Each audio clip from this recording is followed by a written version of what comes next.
प्रिय विद्यार्थियों, संस्कार children academy Indira colony Barmer के यूट्यूब प्लेटफॉर्म पर एक बार फिर से आपका स्वागत है। जैसा कि आपको पता होगा, एक कहावत है कि घोड़ा अड़ा क्यों, पान सड़ा क्यों, विद्या भूली क्यों, रोटी जली क्यों। इन सब का एक ही जवाब मिलता हमें, फेरा नहीं था। घोड़ा कितनी भी बड़ी रेस क्यों न जीत जाए, लेकिन उसको निरंतर अभ्यास नहीं करवा जाए तो छोटी से छोटी रेस के अंदर घोड़ा अकड़ कर गिर जाएगा।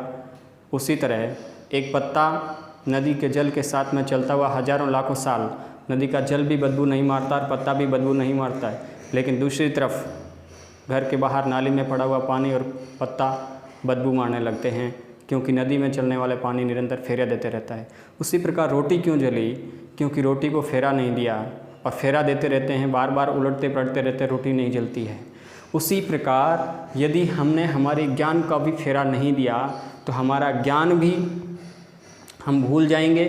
इसीलिए यदि आप अपने ज्ञान का निरंतर फेरे देते रहते हैं, निरंतर पुनरावलोकन, निरंतर अभ्यास करते रहते हैं और अपनी पढ़ाई से निरंतर जुड़े रहते हैं तो भूलते नहीं हैं। तो विद्यार्थियों, इस कोरोना की महामारी के अंदर जुड़िए संस्कार चिल्ड्रन एकेडमी यूट्यूब चैनल पर और अपने ज्ञान के गोते लगाइए, फेरे दीजिए। हमने जियोग्राफी सीरीज के अंदर बात की थी पिछले लेक्चर में विश्व के अंदर जनसंख्या घनत्व के बारे में।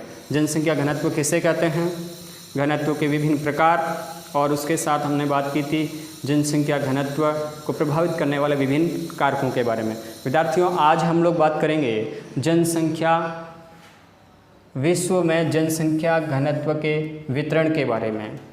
उसके साथ साथ हम लोग बात करेंगे जनसंख्या घनत्व के आधार पर विश्व के प्रमुख भागों के बारे में, और उसके साथ हम लोग बात करेंगे जनसंख्या वृद्धि के बारे में। तो आज हम सबसे पहले शुरू करते हैं विश्व में जनसंख्या के घनत्व के वितरण के बारे में। सबसे पहले बात करते हैं विश्व जनसंख्या के घनत्व के वितरण के बारे में। विश्व जनसंख्या ब्यूरो वाशिंगटन के अनुसार 2015 में, विश्व जनसंख्या ब्यूरो वाशिंगटन के अनुसार 2015 में विश्व का औसत जनसंख्या घनत्व 47 था। यानी कि अब हम लोग वितरण की बात करें, विश्व के अंदर जनसंख्या घनत्व का वितरण बड़ा ही असमान प्रतिरूप हमें मिलता है। यानी विश्व के अंदर जनसंख्या के घनत्व का वितरण एक समान देखने को नहीं मिलता है। जैसे हम लोग बात करते हैं ग्रीनलैंड की, सहारा की, ग्रीनलैंड, सहारा, मंगोलिया, यहाँ का औसत जनसंख्या घनत्व मात्र 1 व्यक्ति प्रति वर्ग किलोमीटर है। और वहीं दूसरी तरफ सिंगापुर की बात करें तो सिंगापुर के अंदर औसत जनसंख्या घनत्व 7,797 व्यक्ति प्रति वर्ग किलोमीटर मिलते हैं। एक तरफ हमने ग्रीनलैंड, सहारा और मंगोलिया की बात की, जहां पर केवल 1 व्यक्ति प्रति वर्ग किलोमीटर के अंदर निवास करता है। दूसरी तरफ हमने बात की सिंगापुर की, जहां पे 7,797 व्यक्ति प्रति वर्ग किलोमीटर निवास करते हैं। इन आंकड़ों से हमें ये पता चलता है कि विश्व के अंदर जनसंख्या घनत्व का वितरण जो है बड़ा ही असमान प्रतीत है, बड़ा ही असमान जनसंख्या घनत्व वितरण है विश्व के अंदर देखने को मिलता है। एक तरफ कुछ ऐसे क्षेत्र है जहां निर्जन प्राय भी है और जहां 1 व्यक्ति प्रति वर्ग किलोमीटर निवास करते हैं। दूसरी तरफ हमें सिंगापुर, जिसके अंदर 7,797 व्यक्ति प्रति वर्ग किलोमीटर देखने को मिलते हैं। बड़ा असमान जनसंख्या का वितरण है। यदि हम महाद्वीपों की बात करें, विश्व के अंदर जनसंख्या घनत्व के बारे में यदि हम महाद्वीपों की बात करें तो विश्व में सबसे ज़्यादा जनसंख्या घनत्व एशिया महाद्वीप में देखने को मिलता है। उसके बाद यूरोप महाद्वीप में जनसंख्या घनत्व देखने को मिलता है। उसके बाद अफ्रीका महाद्वीप के अंदर, फिर उत्तरी अमेरिका, फिर दक्षिणी अमेरिका,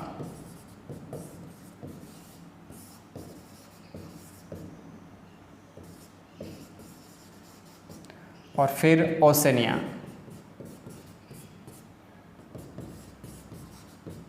यानी विश्व के अंदर जनसंख्या का औसत घनत्व 2015 विश्व जनसंख्या ब्यूरो वाशिंगटन के अनुसार 47 व्यक्ति प्रति वर्ग किलोमीटर है। हम बात कर रहे हैं यहाँ पर महाद्वीपों की। महाद्वीपों में सबसे अधिक जनसंख्या घनत्व हमें एशिया महाद्वीप का मिलता है, उसके बाद यूरोप महाद्वीप, फिर अफ्रीका महाद्वीप, फिर उत्तरी अमेरिका महाद्वीप, फिर दक्षिणी अमेरिका महाद्वीप और फिर हमें देखने को मिलता है ओशनिया के अंदर। वहीं हम बात करें एशिया की, एशिया महाद्वीप के अंदर जनसंख्या का औसत घनत्व हमें मिलता है 116 व्यक्ति प्रति वर्ग किलोमीटर। और सबसे कम किस महाद्वीप में जनसंख्या घनत्व मिलता है? ओशनिया के अंदर, जहां मात्र 3 व्यक्ति प्रति वर्ग किलोमीटर के अंदर ही निवास करते हैं। महाद्वीपों के अंदर सबसे अधिक एशिया का, यूरोप, अफ्रीका, उत्तरी अमेरिका, दक्षिणी अमेरिका और ओशनिया। ग्रीनलैंड सहारा के अंदर 1 व्यक्ति, तो सिंगापुर में 7,700। यानी इन सब आंकड़ों से हमें ये पता चलता है विश्व में जनसंख्या के घनत्व का वितरण बड़ा ही असमान है। नेक्स्ट हम लोग बात करते हैं जनसंख्या घनत्व के आधार पर विश्व के प्रमुख भाग। जनसंख्या घनत्व के आधार पर विश्व को प्रमुख दृष्टि से 5 भागों के अंतर्गत बांटा जाता है। अत्यधिक जनसंख्या घनत्व वाले क्षेत्र, अधिक जन घनत्व वाले क्षेत्र, सामान्य जन घनत्व वाले क्षेत्र, कम जन घनत्व वाले क्षेत्र और प्राय जन विहीन क्षेत्र। तो सबसे पहले हम लोग बात करते हैं अत्यधिक जनसंख्या वाले क्षेत्र, जहाँ पे जनसंख्या बहुत अधिक है। ये जो वर्गीकरण किया गया है ये किस आधार पर किया गया है? घनत्व के आधार पर किया गया है। अत्यधिक जनसंख्या घनत्व वाले जो क्षेत्र है, जहाँ पर जनसंख्या घनत्व 250 व्यक्ति वर्ग किलोमीटर से अधिक पाया जाता है।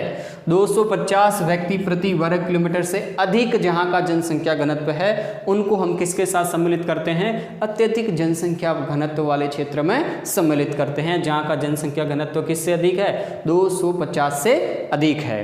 अत्यधिक जनसंख्या घनत्व वाले क्षेत्र मुख्य रूप से 3 समूह हैं। सबसे पहले एशिया महाद्वीप के अंदर पूर्वी एशिया, दक्षिणी एशिया और दक्षिण पूर्वी एशिया। पूर्वी एशिया, दक्षिणी एशिया और दक्षिण पूर्वी एशिया का जो क्षेत्र है वो कैसा है? जहाँ पे जनसंख्या घनत्व 250 से अधिक व्यक्ति है जो निवास करते हैं प्रति वर्ग किलोमीटर के अंदर। कौन कौन से क्षेत्र है इसमें? पूर्वी, दक्षिणी व दक्षिण पूर्वी एशिया। उसके साथ साथ यूरोप महाद्वीप के अंदर यदि बात करें हम लोग, तो यूरोप महाद्वीप के अंदर पश्चिमी और मध्यवर्ती यूरोप, पश्चिमी और मध्यवर्ती यूरोप के अंदर भी जनसंख्या घनत्व कितना मिलता है? 250 से अधिक व्यक्ति मिलते हैं प्रति वर्ग किलोमीटर में। पश्चिमी व मध्यवर्ती यूरोप। और उसके साथ साथ तीसरा जो अत्यधिक जनसंख्या घनत्व वाला समूह है वो है उत्तरी अमेरिका का पूर्वी भाग। तो उत्तरी अमेरिका के, इधर दक्षिणी अमेरिका, इधर ऊपर उत्तरी अमेरिका, जैसा कि मैप में आपको दिख रहा है बैकग्राउंड के अंदर। उत्तरी अमेरिका के पूर्वी भाग के अंदर भी जनसंख्या घनत्व कितना मिलता है? 250 प्लस व्यक्ति देखने को मिलते हैं। पूर्वी अमेरिका, पूर्वी उत्तरी अमेरिका के अंदर जनसंख्या घनत्व 250 से प्लस देखने को मिलता है प्रति वर्ग किलोमीटर के अंदर। अब हमारे दिमाग में एक प्रश्न आया होगा कि जैसे इस मैप के अंदर हमें दिख रहा है,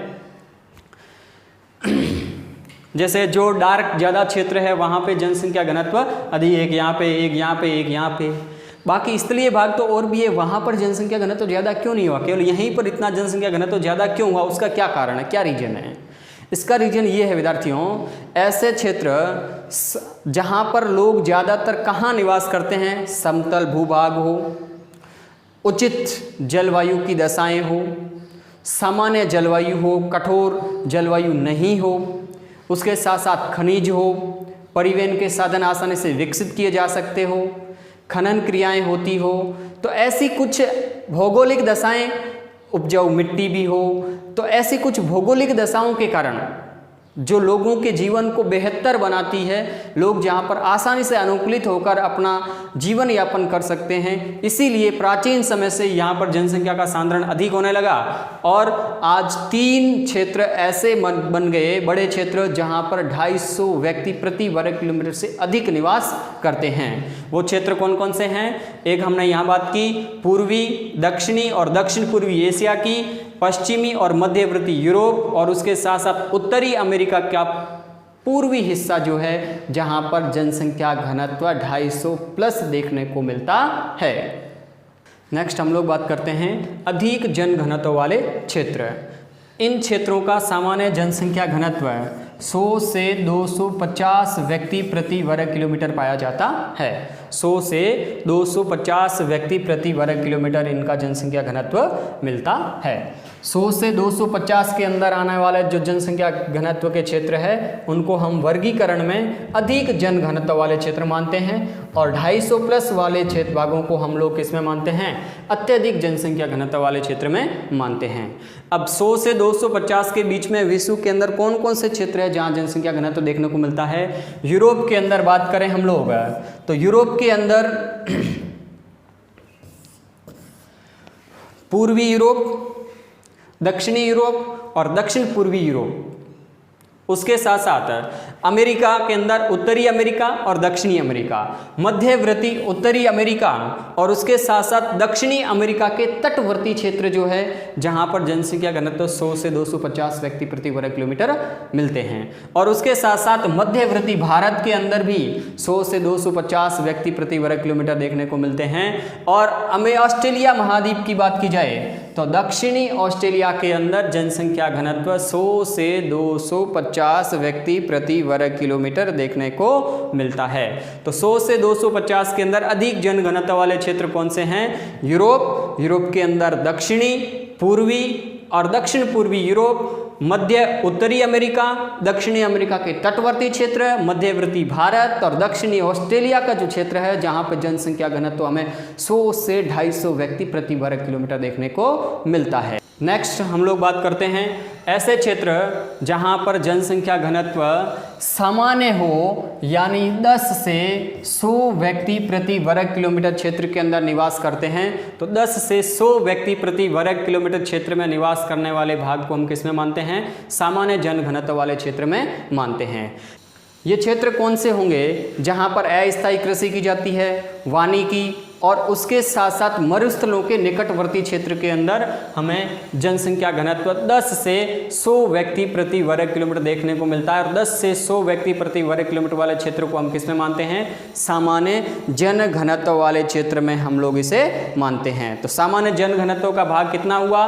10 से 100 व्यक्ति प्रति वर्ग किलोमीटर जहां पर लोग निवास करते हैं। ये क्षेत्र कौन कौन से हैं? एशिया, अफ्रीका, उत्तरी और दक्षिणी अमेरिका के विस्तृत घास के मैदानी क्षेत्र जो है जहां पर जनसंख्या घनत्व 10 से 100 व्यक्ति प्रति वर्ग किलोमीटर देखने को मिलता है। नेक्स्ट हम लोग बात करते हैं कम जन घनत्व वाले क्षेत्र, जिसे हम लोग 1 से 10 व्यक्ति प्रति वर्ग किलोमीटर वाले क्षेत्र को कहते हैं। जहां पे जनसंख्या घनत्व कितना हो? 1 से 10 व्यक्ति प्रति वर्ग किलोमीटर में हो तो वो क्षेत्र किस में आता है? कम जन घनत्व वाले क्षेत्र में आता है। कम घनत्व वाले क्षेत्र कौन से हैं? अफ्रीका के अंदर सूडान है, लीबिया है, उसके साथ साथ अर्जेंटीना है। तो ये क्षेत्र जहाँ जनसंख्या घनत्व कितना मिलता है? 1 से 10 व्यक्ति प्रति वर्ग किलोमीटर मिलता है, तो इनको हम कम घनत्व वाले क्षेत्र में सम्मिलित करते हैं।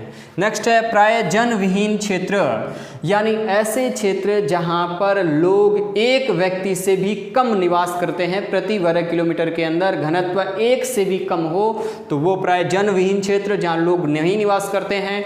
क्या कारण होगा जन विहीन क्षेत्र होने का? जन विहीन होने का कारण ये होगा कि वहाँ की जलवायु अति कठोर है, या तो उष्ण मरुस्थल है, या तेज ठंड है, शीतल क्षेत्र है जैसे उत्तरी ध्रुव, दक्षिणी ध्रुव, और वनस्पति विहीन प्राय मरुस्थलीय क्षेत्र जो है जिन्हें हम क्या कहते हैं? प्राय जन विहीन क्षेत्र के अंतर्गत सम्मिलित करते हैं, जहाँ की जलवायु अति कठोर देखने को मिलती है। तो इस प्रकार हमने देखा विश्व के अंदर जनसंख्या घनत्व के आधार पर विश्व के प्रमुख भाग कौन कौन से हैं। तो उसके अंदर हमने बात की अत्यधिक जनसंख्या वाले क्षेत्र जहां 250 व्यक्ति से भी अधिक प्रति वर्ग किलोमीटर निवास करते हैं, अधिक जन घनत्व वाले क्षेत्र जहां 100 से 250 व्यक्ति निवास करते हैं। फिर हमने बात की सामान्य जन घनत्व वाले क्षेत्र जहां 10 से 100 व्यक्ति प्रति वर्ग किलोमीटर में निवास करते हैं।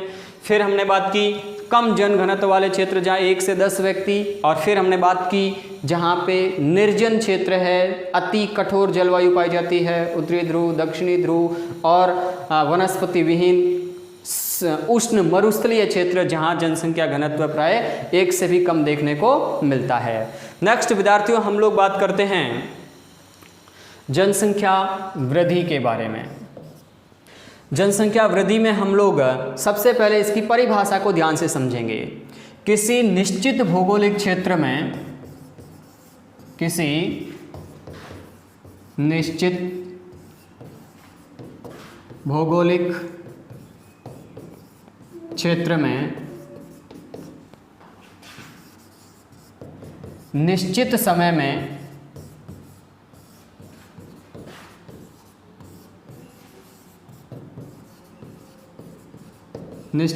में जनसंख्या में होने वाला परिवर्तन,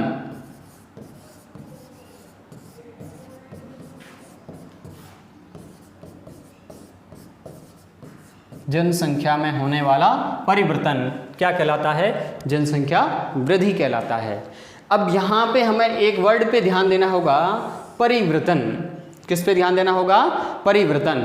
परिवर्तन, और एक यहाँ पे वर्ड है वृद्धि। वृद्धि सोचते ही हमारे दिमाग में एक ही प्रश्न आता है कि बढ़ती है, लेकिन विद्यार्थियों ध्यान से सुनिए, जनसंख्या वृद्धि का मतलब केवल और केवल ये नहीं है कि वहाँ पर जनसंख्या बढ़ रही है। यहाँ जनसंख्या वृद्धि की परिभाषा का मतलब हम केवल बात करेंगे जनसंख्या में होने वाले परिवर्तन के बारे में। परिवर्तन आप देखते हैं जनसंख्या कम भी हो सकती है और अधिक भी हो सकती है।